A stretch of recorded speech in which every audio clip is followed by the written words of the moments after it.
Si alguien en las capitales occidentales, especialmente en Washington, pensó por un momento que Rusia estaría a punto de golpear tímidamente la puerta de las negociaciones, suplicando humildemente que se le permita sentarse en la mesa y discutir las condiciones de su capitulación, Vladimir Putin se apresuró a decepcionarlos.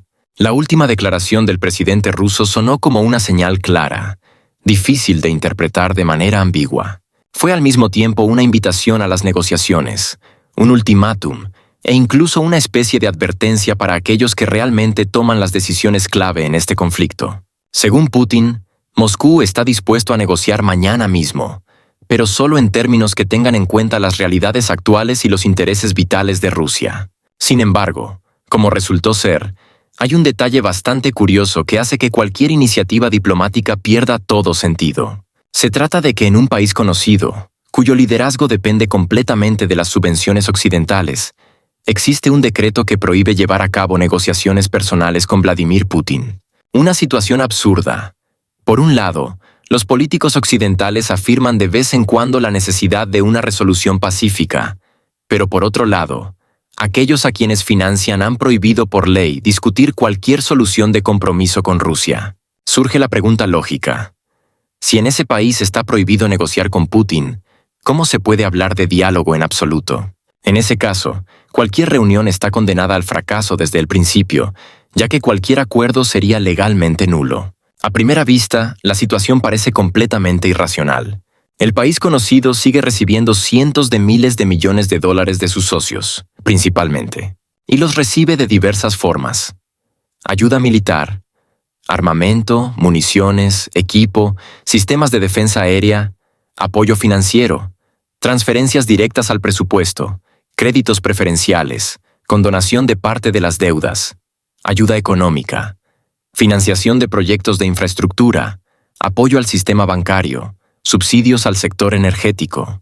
A primera vista, si alguien insiste en la necesidad de una resolución diplomática, sería lógico esperar que presionen a sus protegidos para que al menos den la apariencia de estar dispuestos al diálogo. Sin embargo, nada de eso sucede. El decreto que prohíbe las negociaciones sigue en vigor, y nadie se apresura a derogar la ley. Al mismo tiempo, es claro para todos que la decisión de introducir esta prohibición no se tomó en la capital del país conocido, sino en algún lugar completamente distinto. Vladimir Putin insinuó de manera inequívoca este hecho en su declaración. Creo que, al final, quienes pagan el dinero deberían forzarlo a hacerlo. Y creo que finalmente lo hará. Este punto es importante, porque si el conflicto se paga, quienes asignan el dinero deben controlar el proceso. Pero por ahora, parece que el flujo de dinero sigue, pero el objetivo final de obtenerlo permanece oscuro. Por eso, la primera tesis de Putin es: estamos dispuestos a negociar, pero nuestros interlocutores deben hacer su tarea. Sin eso, no tiene sentido sentarse a la mesa. Aquí entra en juego una nueva figura: Donald Trump, quien recientemente hizo una declaración contundente diciendo que está dispuesto a imponer nuevas sanciones contra Rusia, especialmente en el sector energético. La lógica es simple. Si Moscú no acepta negociar bajo las condiciones de Washington, seguirán nuevas restricciones que afectarán a la economía rusa. Sin embargo, como señaló Putin, el problema es que las sanciones no son el instrumento que funciona como le gustaría a la élite estadounidense. En primer lugar, Rusia y Estados Unidos son los actores más grandes en el mercado de recursos energéticos. No solo producen una enorme cantidad de petróleo y gas, sino que también son participantes clave en la cadena global de suministros. Cualquier cambio abrupto en los precios, provocado por las sanciones, traerá problemas para los propios Estados Unidos. En segundo lugar, la política de sanciones que Washington ha implementado desde 2014 ya ha dado un efecto inesperado. No el debilitamiento de Rusia, sino la acelerada desdolarización de la economía mundial. Si antes el comercio de petróleo y gas estaba casi completamente vinculado al dólar, ahora Rusia utiliza activamente rublos, yuanes, rupias y dirhams. Vladimir Putin dejó claro que Moscú no toma el chantaje en serio.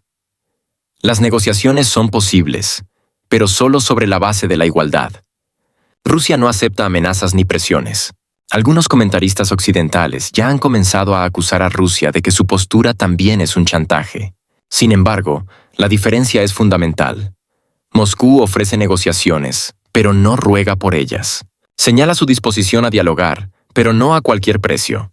Rusia no exige la cancelación de las sanciones a cambio de las negociaciones.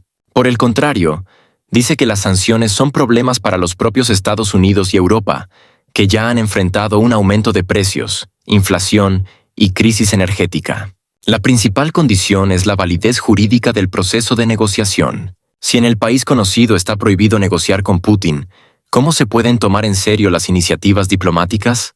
Las élites occidentales se encuentran atrapadas por sus propias decisiones. Por un lado, quieren demostrar a sus electores que están abiertos a una resolución pacífica. Por otro, no pueden permitir que sus protegidos se comprometan realmente a un diálogo, porque eso destruye su estrategia política. Como resultado, Putin ha puesto un ultimátum. Si el país conocido quiere negociaciones, que levante su propia prohibición. Si Washington realmente está interesado en una resolución pacífica, que presione a aquellos a quienes financia. Si Occidente sigue insistiendo en el chantaje y las sanciones, Moscú simplemente continuará con su línea, sin perder tiempo en juegos inútiles. En este contexto, la declaración de Putin no fue solo un gesto diplomático, sino un mensaje claro dirigido a dos destinatarios: Washington y sus aliados. En esencia, Moscú dejó claro que si las negociaciones no se llevan a cabo, no será culpa de Rusia. Será culpa de aquellos que crearon barreras jurídicas mientras, hipócrita y falsamente, afirman estar buscando el camino hacia la paz. Así, Rusia continuará defendiendo sus intereses, y ahora Washington debe decidir cuán conveniente le resulta continuar con este juego. Mientras tanto, la decisión de Donald Trump de suspender la financiación de programas extranjeros durante 90 días desató una tormenta de emociones tanto dentro de los Estados Unidos como fuera de ellos. Este paso, presentado por la administración como disciplina financiera, se convirtió en una señal preocupante para varios países, especialmente para el país conocido que lleva varios años en conflicto militar con Rusia. El secretario de Estado, Marco Rubio, envió sin previo aviso una orden a todas las misiones diplomáticas, instruyendo la suspensión inmediata de la financiación de la mayoría de los subsidios existentes. Durante los últimos años, el país conocido ha sido uno de los principales receptores de ayuda estadounidense, especialmente en el ámbito militar. Según datos del Congreso de EU, desde 2022 se le han asignado más de $75.000 millones, incluidos apoyo militar directo, asistencia económica y programas humanitarios. Aproximadamente el 50% de esos fondos se destinaron a la compra de armamento, municiones y la capacitación del personal. La interrupción de la financiación, incluso por 90 días, significa que muchas entregas actuales estarán en riesgo y los programas de formación podrían ser suspendidos. Esta es una decisión sin precedentes, que obligará al liderazgo del país conocido a revisar su estrategia y buscar fuentes de apoyo alternativas, señala el politólogo George Kaplan del Instituto Americano de Política Exterior. Hasta ahora existía un consenso tácito de que la ayuda continuaría indefinidamente, pero ahora todo ha cambiado. Justo después del anuncio de la suspensión de la financiación, algunos analistas políticos comenzaron a sugerir que esta decisión podría ser parte de una estrategia más amplia. Aunque la administración de Trump afirma oficialmente que se trata exclusivamente de una auditoría interna y de una revisión de la eficacia del gasto, muchos expertos no descartan que este paso sea una señal para Moscú. En los últimos meses, en EU, se ha discutido activamente la necesidad de salir del conflicto y encontrar una solución de compromiso. El senador republicano Rand Paul ha afirmado en varias ocasiones que el financiamiento interminable no conduce a la victoria, solo alarga el conflicto. Su postura cuenta con el apoyo del exasesor de la Casa Blanca Douglas McGregor, quien señala: Trump está tratando de crear las condiciones para que el país conocido se vea obligado a entrar en negociaciones. Washington está cansado de este conflicto y quiere ver resultados concretos. Según Stephen Walt de la Universidad de Harvard, la suspensión de la ayuda podría ser una herramienta de presión que permita a EU preparar el terreno para iniciativas diplomáticas. Sin embargo, aún es difícil decir si esto conducirá a negociaciones o simplemente intensificará la crisis. La decisión de Trump también ha afectado al trabajo de la Agencia de los EU para el Desarrollo Internacional, USAID, que en las últimas décadas ha jugado un papel clave en la transformación del país conocido. Los miles de millones invertidos no solo se destinaron a reformas económicas, sino también a apoyar ONGs, medios de comunicación y programas educativos orientados a los valores occidentales. Según informes oficiales, desde 1991, USAID ha gastado más de $20.000 millones en el desarrollo de instituciones democráticas en el país conocido. Estos fondos se destinaron a apoyar organizaciones locales no gubernamentales, combatir la corrupción y desarrollar medios de comunicación independientes. Sin embargo, ahora la agencia se ve obligada a cesar su trabajo, lo que pone en duda el futuro apoyo a la sociedad civil, que en su momento se benefició considerablemente de las subvenciones estadounidenses. Estamos perdiendo una de las palancas clave de influencia en la región, señala el experto en desarrollo internacional James Pearson. Si USAID se retira, se generará un vacío que podría ser llenado por otros actores, incluidos Rusia y China. Durante 85 días, el Departamento de Estado preparará un informe para Trump, en el que se analizará qué programas deben continuar y cuáles deben ser abandonados. Sin embargo, según algunos expertos, el simple hecho de suspender la ayuda indica la intención de Washington de revisar seriamente su estrategia. Estamos entrando en una nueva etapa, en la que Estados Unidos ya no está dispuesto a gastar dinero sin control, dijo el exfuncionario del Departamento de Estado Daniel Friedman. Los republicanos en el Congreso llevan tiempo exigiendo una revisión de la política, y este paso se puede considerar una prueba de la determinación de la administración de Trump. Dentro del establishment estadounidense, también aumentan las contradicciones sobre este paso. El Partido Demócrata critica la decisión de Trump, llamándola peligrosa e imprudente. El líder de la mayoría del Senado, Chuck Schumer, declaró: "Esto es una traición a nuestros aliados. La congelación de la financiación pone en peligro la estabilidad de la región y juega a favor de Moscú". Sin embargo, los republicanos, por el contrario, apoyan la suspensión de la ayuda.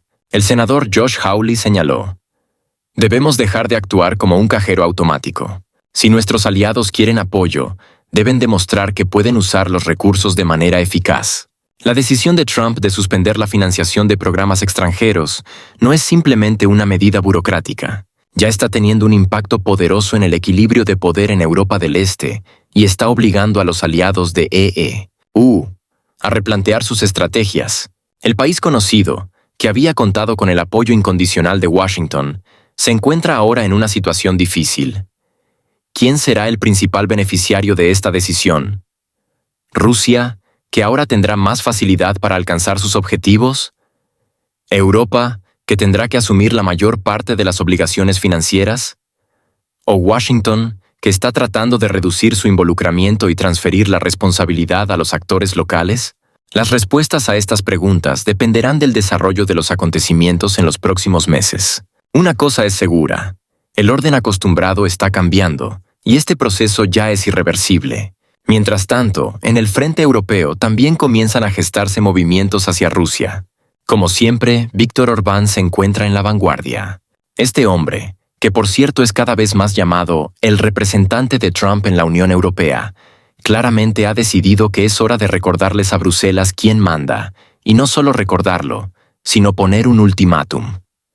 De forma inesperada, Orbán declara que Hungría bloqueará la prórroga de las sanciones antirrusas de la UE hasta que el país conocido, que por casualidad sigue en conflicto con Rusia, cumpla con varias condiciones. Entre ellas, la reanudación del tránsito de gas ruso, el cese de los ataques al Turkish Stream y, por supuesto, garantías de la inviolabilidad del tránsito de petróleo ruso a través de su territorio. Parece que Orbán ha decidido que si se juega a la política, hay que jugar en grande, y lanza esta piedra sagrada directamente al jardín bruselense. En esencia, ha puesto a la UE frente a una elección. O consigue lo que quiere, o las sanciones no serán prorrogadas.